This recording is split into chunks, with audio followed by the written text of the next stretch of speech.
হাওর জনপদের জীবন সংগ্রামের গল্পটা দেশের অন্যান্য এলাকা থেকে ভিন্ন। কখনো পানিতে ভাসে তো কখনো খরায় পুড়ে জীবন চলে হাওরের বাসিন্দাদের। এ জনপদের মানুষের কৃষি একমাত্র ভরসা। তেমনই এক সংগ্রামী জনপদের যাপিত জীবনের গল্প ৩ পর্বে ধারাবাহিকভাবে তুলে ধরেছেন সহকর্মী টিটু দাস। আজ প্রথম পর্বের বিস্তারিত থাকছে ডেস্ক রিপোর্টে। বর্ষাকালে সাগরের মতোই রূপ ধারণ করে হাওর। এ সময় বানের পানিতে ডুবে যায় হাওর অঞ্চলের সব গ্রাম। তবে সে সময় পানির সাথে যুদ্ধ করে টিকে থাকতে হয় হাওরবাসীকে। আবার গ্রীষ্ম মৌসুম শুরু হওয়ার সঙ্গে সঙ্গে বদলে যায় হাওরের চিরচেনা রূপ। বর্ষায় যেখানে পানি থই থই করত সেখানেই সবুজে ভরে ওঠে। টানা সপ্তমবারের মতো বেস্ট টিস্যু পেপার ব্র্যান্ড হিসেবে স্বীকৃতি পেয়েছে বসুন্ধরা টিস্যু। হাওরের প্রধান ফসল বোরো ধান। কার্তিক অগ্রহায়ণে বীজতলা তৈরি করা হয়, পৌষে রোপণ করা হয় ধানের চারা।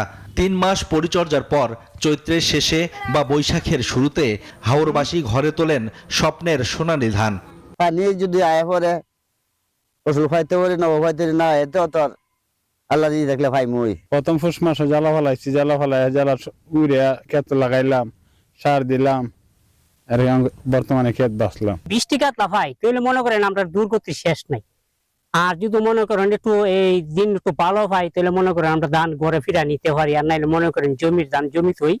এবছর হাওর সহ পুরো জেলায় 1,68,000 হেক্টর জমিতে বোরো ধানের আবাদ হচ্ছে।